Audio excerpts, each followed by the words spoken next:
The Bureau of Labor Statistics predicted that a third of the American workforce would be transitioning careers in the next 5 years. And this prediction came just before the COVID outbreak.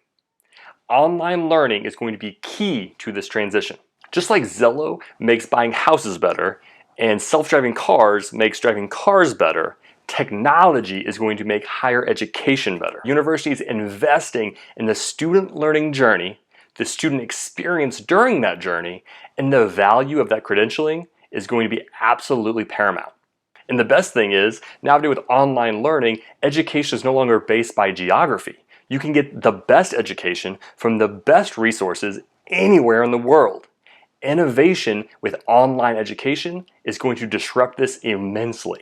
And good online education doesn't mean that me, the professor, I'm going to take knowledge in my brain and put it into your brain. It's not going to work that way. Instead, a faculty's role really is providing tactical, up-to-date information that the students can use in their academic, professional, and community worlds. They provide thought-provoking questions that they discuss with students and get their input in how they feel the world's going to be impacted by those thoughts. And then finally, keep students on a pathway towards success. If we're talking about tactics, what is tactically working right now, at least for myself and online? One is industry relevant certificates. If you pass my social media class, for example, you'll leave with a Google Analytics certificate. Now you can just take a Google Analytics certificate, but encompassing that in the class means the class is always up to date and the discussions that we're having are always up to date to meet those Google certification requirements.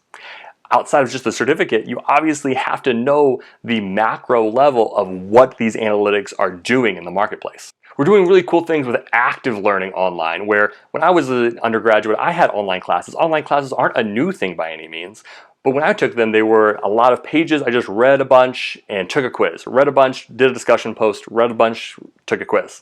Now in my class, there are interactive puzzles. I have setups where there are videos and what would you do in this circumstance, and you click your way through to see what you would do in that practitioner's circumstance. Students are creating businesses in a Shark Tank experiment where we, for 3 weeks, create an entrepreneurial project building in things like keywords, logos, messaging strategies for an entrepreneurial business. I'm also supporting students with written, video, and audio opportunities to gain information. We update these all the time, just like these videos, but if you're a video person, you love YouTube, video may be up your alley. You may like to read, so those are options. There are graphs that are options. Perhaps you're someone who says, hey, I'm a podcast person. For all of my videos in the classes, we've taken all the videos and ripped the audio out in podcast form. So sure, you want to go for a 5K run and listen to your class information? Go for it. Something I found that works very well is offering optional synchronous meeting times for my online students.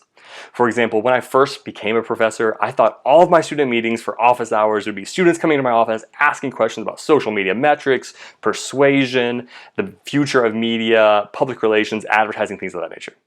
Actually, over half of those student meetings are about careers, advice for careers, and ideas to progress their careers, what hurdles they'll face, what suggestions that I would have for them to progress their careers right now, maybe pivoting careers or starting a career. And one of the most impactful pieces is actually that marriage between business and the classroom, bringing together where my classroom doesn't live on its own on some island somewhere. We are connecting with for-profit, non-for-profit businesses locally, nationwide, bringing them to the classroom to be class clients, to use them as case studies, to guest lecture, or to be on a panel in the classroom. Bringing both of those together is definitely the future of education online and on ground. And speaking of the future, there's a lot of areas for online education to grow from here. Is it done or perfect? By no means whatsoever. I feel like in the next few years, we're going to see a catapult of quality, specifically in higher education, to support students' outcomes. For example, one of those barriers right now is the digital divide. Online learning is fantastic for individuals who have fast and reliable internet. That is not the case for a lot of Americans. So fixing that digital divide will just mean more education for more of the American population, which is essentially the goal. Another area online education specifically will grow is in micro-credentialing. This idea that I have to wait until I finish my bachelor's degree in 4 years or my master's degree in 2 years is a thing of the past. We need to break these degrees down into micro-credentials so I can put a micro-credential for classes and becomes this badge. I can put that on my resume and start promoting myself for raises or pivoting into a new career. I can stack these credentials over time, which eventually equal a bachelor's degree or a master's degree, but you have things intertwined during your years to then sell those to bolster your career. Also look for things like adaptive difficulty learning, in the sense that everyone comes into a class at different levels of understanding. If you take a social media class and you've been working in social media for 10 years, you may already know a lot of this content. If this is the first thing you've ever taken on social media, you may need to learn a little bit more. But AI and machine learning can help us through that process of making that class experience very specific and personalized to you as a student. If you're having issues in this area, you'll get diverted to, okay, let's focus on this, and then get you back on track, on the linear track.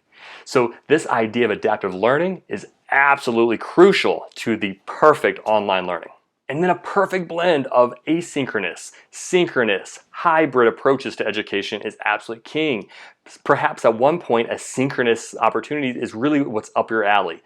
Another 6 months, maybe an asynchronous or off campus, you'll move, things happen. This opportunity for options and being able to adjust on the fly but continue your education over time. And to be even more of a future teller of higher education, could there be a day where we have a subscription model, just like Netflix of higher education, where you have a subscription to as much learning as you want at that time or what you need at that time in your career until you're 80? Innovation and delivery and cost of higher education and delivering an elite level certification in the eyes of communities and employers is essential in the future growth and potential of online learning. The true winner in all of this is lifelong learners. We'll see you next week.